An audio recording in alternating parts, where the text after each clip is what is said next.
પણ શાંતિ કેવી થઈ ગઈ, પછી મને કોઈ આવું કાંઈ હોય તો કહે જ નહીં. આજની તારીખમાં બધા સમજી ગયા કે આ તો નહીં જ માને. અને એના લીધે કેવું થયું કે જે ખરેખર વૈષ્ણવ હતા ને એણે જવાનું બંધ કરી દીધું કે ના અન્ય. જો તમારે બાનું કયું છે? ગણપતિનું. પાછા મને સમજાવ, એમને ધરવાના જ થોડા. મેં તો અન્ય શ્રય તો કર્યું, એને ઘરે પાછું ખાવા જવાનું. એમ ના, હું તો નહીં જ આવું. તો ક્યારે છે ને જે આપણા વલ્લભે કહ્યું છે એમાં બાંધછોડ નહીં કરવાની. એ દુસંગથી તો કાયમ માટે દૂર જ રહેવાનું. અને ઠાકોરજીને એવી કૃપા, તમે નક્કી કરો ને આ નથી કરવું તો ઠાકોરજી સપોર્ટ કરે કે આને મારે દુસંગ લાગવા દેવો નથી. તો આપણું ધ્યાન તો આ ગુરુકુળમાં ગુરુદેવ એવા હતા. સદગુરુની વાત નીકળી ને એટલે મને ઓલો પ્રસંગ યાદ આવ્યો.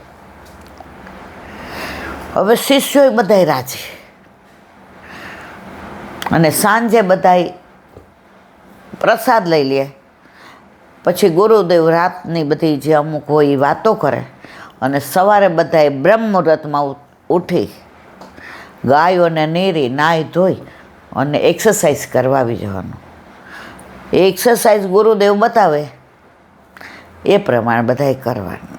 અને રસોઈ વારા કાઢ્યા હોય. આજે આ 10 જણનો વારો, કાલે ઓલાનો, આણે વાસણ ઘસવાના, આણે આ ગાર કરવાની, આણે ગાયોને ખવડાવવાનું, આણે ઘાસ એવો ભાઈચારો ને એવો આનંદ. ત્યાં એક શિષ્ય હતો, એના ઘરેથી સમાચાર આવ્યા કે એકની એક બેનના લગ્ન લીધા છે, એટલે તું 15 દિવસ ગુરુદેવની રજા લઈને આવી જા.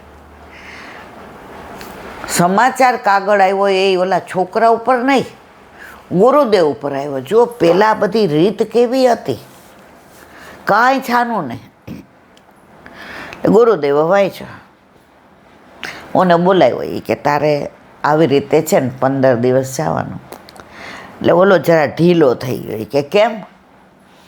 એ ગુરુદેવ, અમારી સ્થિતિ એવી છે, મારી બેનના લગ્ન કરશે કેમ? મારા મા બાપ બે દાડિયા કરે છે, અને અહીંયા તો આપણે કાંઈ દેવા લેવાનું હોય નહીં. મને આ ગુરુકુળમાં મૂક્યો છે, અને બેન હતી તો ઘરનું કામ કરતી, એટલે મા બાપ દાડિયા કરવા જતા હતા. હવે બેનના ગુરુદેવ એક વાક્ય કરે, પ્રભુ કરે સો ભલી કરે. બસ ઓલો કે પ્રભુ કરે સો ભલી કરે, પણ મને ખબર છે કે આ દાડિયા કરે અને રોજે રોજનું લાવે. થોડી ઘણી બચત કરી હોય, હવે આ જાન જમાડવાની ને બેનને આણવું ને બધું શું કરશું? ગુરુદેવ કે બધું થઈ જશે, પ્રભુ પર વિશ્વાસ રાખો. એટલે ગુરુદેવે એના એક ભાઈબંધ હતો જે બે હારે શેર કરતા હતા. બધું ગમાણમાંય હારે જાય ને ખીરકે હારે ધોવે ને ઘાસે હારે કાપે ને બધું બેયને બહુ બનતું હતું. એટલે ગુરુદેવે કહ્યું કે તું આ તારા મિત્રને લઈને જાજે. કે સારું. હવે નીકળાય એટલે આવ્યો. ગુરુદેવે કે લીધું 5 અનાર લઈ જા. અનાર એટલે શું? દાડમ. આ અનાર લઈ જા. બોલાય કોણી મારી એ લઈ લે. આને મનમાં એમ થયું કે મેં આટલા રોદડા રોયા, મારે બેનને એકને એક, અને આજે મારા મા બાપને આવો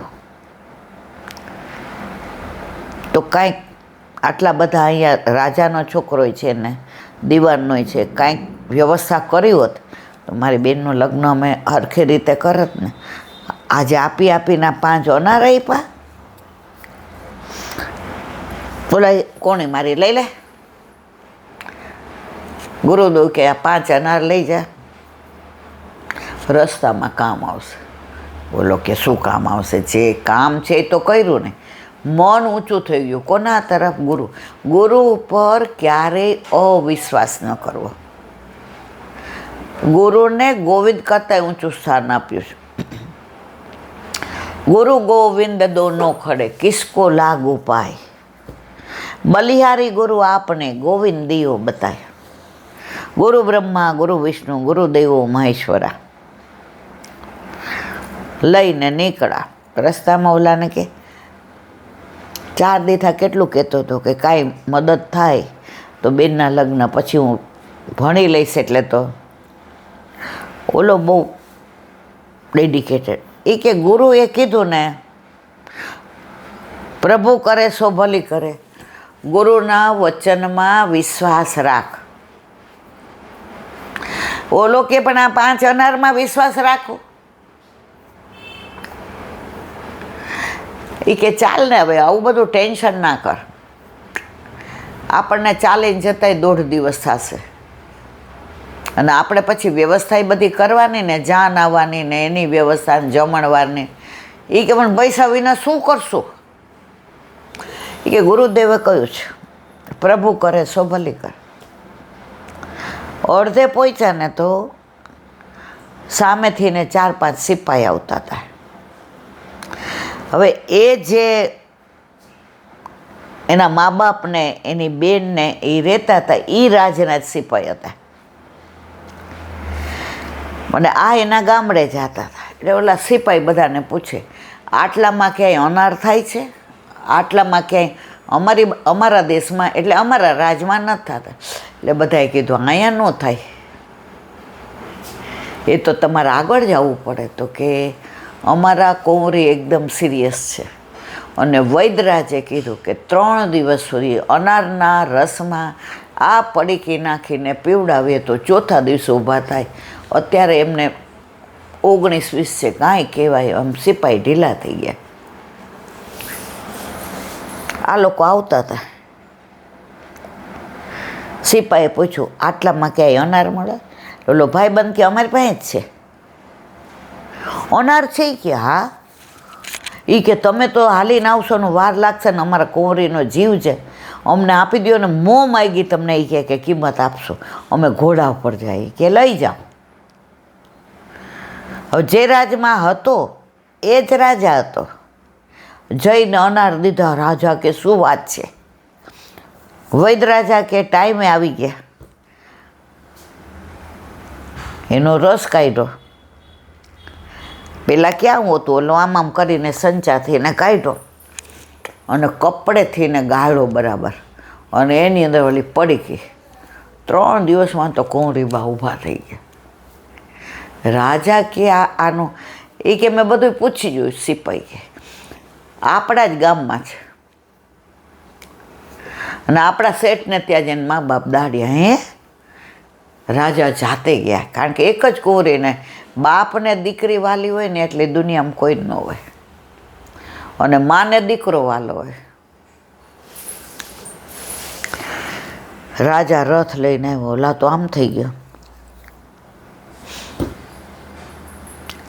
અંદર આવ્યા. એ કે મને અનાર કોણે આપ્યા હતા? એટલે ઓલો જેનો ભેગો વિદ્યાર્થી હતો શિષ્ય, એ કે આણે પગ પકડી લીધા કે તમે મારી કુંવરીને બચાવી, તમે માગો. એ કે કાંઈ ન જોઈતું, મારી બેન મને જાનથી વધુ વાલી છે. ભાઈને બેન બહુ વાલી હોય ને, બેનને એના લગ્ન હરખી રીતે થાય ને બસ. એ કે ગામમાં કોઈના લગ્ન નહીં થયા હોય ને એમાં દીકરીને લગ્ન થશે. અને ધામધૂમથી લગ્ન કર્યા.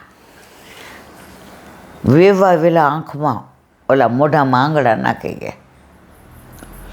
અને રાજાએ પછી એને દીકરીને વળાવીને હીરા ને મોતી ને માણેક ને જમીન ને જાયદાદ ને, સામેવાળાને એમ થઈ ગયું આવું મળ્યું અમને. અને પછી આને મકાન સરસ કરી દીધું ને કાંઈ દાડિયા વાડિયા ને આનંદ કરો. હવે રજા પૂરી થઈ એટલે મા બાપે કીધું એ કે હવે હું ભણવાની જરૂર, આ જો બધું. ત્યારે છોકરાએ કીધું ભણ્યો અને સંગ સારો હતો મને. આપણામાંય કીધું છે દુસંગથી દૂર રહ્યો. વલ્લભે 4 વસ્તુ: અન્યાશ્રય, અસમર્પિત, દુસંગ અને અસદ વાર્તાલાપ. એ કે આ સંગ કેવો હતો, જ્યારે અનાર આપ્યા ને ત્યારે મને એમ થયું ફેંકી દઉં. ગુરુદેવે મને મદદ કરવાના બદલે આ અનાર આપ્યા, મને આમ કેવું લાગ્યું દુઃખ. ત્યારે આણે એમ કીધું, ગુરુના વચન ઉપર વિશ્વાસ રાખવો, ગુરુમાં ક્યારેય અવિશ્વાસ ન કરવા. ગુરુ જે કરે તે આપણા હિતનું જ કરે. તો આનો સંગ હતો અને ગુરુકુળમાં એવું ભણ્યો. એટલે મારે મારી વિદ્યા પૂરી કરવા પાછું જવું છે. મા બાપે કીધું સારું, રાજાએ કીધું જવું હોય તો ભલે, નહીં તો મારા રાજમાં તમારું સ્થાન છે. ના, મારે વિદ્યા તો પૂરી જ કરવી. ત્યાં જ્ઞાન ગુરુને સાષ્ટાંગ દંડવત પ્રણામ કર્યા. ગુરુ મંદે મંદે મુસ્કાયા. ગુરુદેવ, આપે 5 અનાર આપ્યા ને ત્યારે મને આપના ઉપર બહુ ગુસ્સો આવ્યો હતો કે આટલી વિનંતી કરી કે આટલા રાજાના છોકરો છે, અહીંયા દીવાનનો છે, શેઠિયાનો, ધારત તો તમે મને ક્યાંકથી થોડી પૈસાની વ્યવસ્થા કરી દે તો મારી બેનના, અને તમે 5 અનાર આપ્યા. મારા મનમાંથી જ તમારું આમ પેલું થઈ ગયું હતું. પણ મને સમજાઈ ગયું કે ગુરુના વચનમાં ક્યારેય અવિશ્વાસ ન કરવો. એ 5 અનારે તો કેવું કર્યું. તો આના ઉપરથી આપણે પણ સૌરાષ્ટ્રમાં ગુરુ ન કર્યા હોય ને તો એમ કે હાય હાય નગરો છે. નગરાઓને તો ન્યાય સ્થાન નથી. પહેલાં મને નગરો એટલે ખબર નહોતી પડતી. નાના હોય ને એટલે એમ કે આ તો નગરો જ. એટલે આપણે એમ થાય નગરો એટલે શું, પણ અપભ્રંશ કરેલું. ન ગુરુ એટલે નગરો, એટલે શબ્દ થઈ ગયો અપભ્રંશ કે ગુરુ ન હોય ને એને ત્યાંય કોઈ ઓળખે નહીં. આપણી ઓળખાણ મર્યાદા હોય કે પુષ્ટિ હોય. આપણી ઓળખાણ ગુરુ સિવાય ત્યાં કોણ કરાવે. દયારામભાઈ એક જ વસ્તુ કે વલ્લભ થકી પડે સર્વ સેલો. વલ્લભ ચાહે સોહી કરે. કેટલા દોષ ને કેવું હોય, પણ જેનો ગુરુ માથે હોય ને એણે એની ચિંતા કરવાની જરૂર રહે.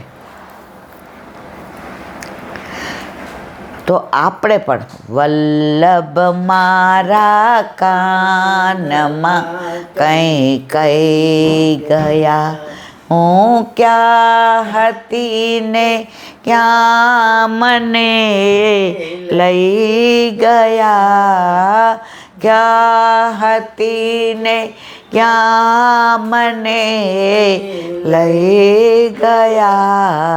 શ્રી વલ્લભમાં કાનમાં કઈ કઈ ગયા. મહાપ્રભુજી ગુરુ મારા હૃદયમાં બિરાજો. મહાપ્રભુજી ગુરુ મારા હૃદયમાં બિરાજો. મારા હૃદયમાં બિરાજો.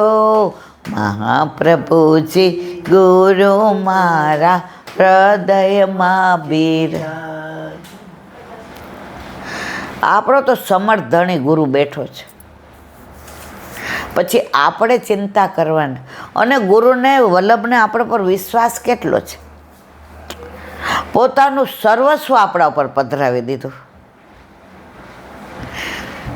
અરે આપણે કોકને દેવું હોય ને તો વધારાનું હોય ને એમાં જ થોડું દઈએ. પેલો સંઘ ગુજરાતથી જતો હતો ને ગુસાઈજીને સન્મુખ થવા, તો જેવું ગોકુળ નજીક આવ્યું ને એટલે બધા ભેટ કાઢવા માંડ્યા. કોઈએ રાણી છાપ સિક્કો કાઢ્યો ને કોઈએ સોનું કાઢ્યું ને ચાંદી કાઢ્યું ને રૂપું કાઢ્યું ને હીરા ને મોતી ને માણેક ને.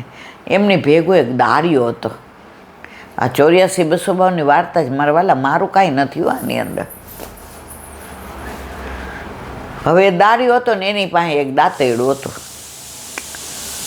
અને એને બહુ ઈચ્છા હતી કે મારે ગુસાઈજીની સન્મુખ. એટલે એણે સંઘવાળાને કીધું હું તમારે બધાને ટેલ કરીશ. પણ મને સંઘમાં ભેગો લઈ જાઓ. બધાય કે સારું ટેલ કરશે. હવે એની મૂડીમાં એક દાંતરડું જ હતો. હવે જેવું ગોકુળ નજીક આવ્યું ને બધાય એણે વિચાર કર્યો આપણી પાસે કાંઈ છે નહીં, આપણે શું ધરવું? દાંતરડું વેચીને સરસ સુંદર ફૂલ લીધા. એટલા સુંદર ગુસાઈજી માટે માળાજી સિદ્ધ કર્યા.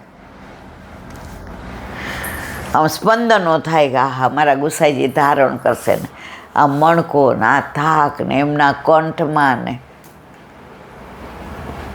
હવે માળાજી થઈ ગયા તૈયાર. હવે ઉતાવળો હાલે કે કરમાય ન જાય. અને આ બધા વહેલા પહોંચી ગયા, કારણ કે કોઈ પાસે ગાડા હતા ને કોઈ પાસે ઘોડા હતા. આ બિચારો હાલીને આવતો હતો, કારણ કે બધાને ટેલ કરતો હતો.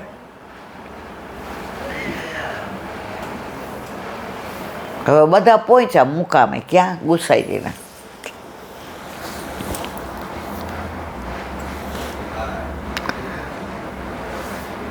ગુસાઈજીએ ઘોડો તૈયાર કર્યો. બધા કે જેરા એ કે આવું છું બેસો બધા. અને ઓલો ધીમે ધીમે બિચારો હાલીને આવતો હતો, દોડતા ગુસાઈજી મારતા ઘોડે. એ કે લે માળાજી ધરાવી દે, કરમાઈ ન જાય. કે તારો ભાવ ન કરમાવો જોઈએ. હીરા મોતી માણેક ને સોના ને ચાંદી પડ્યું રહ્યું. આણે એનું સર્વસ્વ સમર્પણ, દાંતરડું એનું એની મૂડી હતી, સર્વસ્વ સમર્પણ કરી દીધું. ગુસાઈજી પહેલાં ક્યાં આવ્યા? જેને ભાવ હતો. આ બધાને તેમ કે હીરા ધરશું મોતી ધરશું માણ લો ધરો. તો ગુરુ આવા ભાવને જુએ, ભાવને ન જુએ. ભાવ એટલે પૈસો, કિંમત. તમારા વાલા, જેને વિઠ્ઠલ નાથ વિચારે રે એને પ્રગટ પદારથ ચાલે.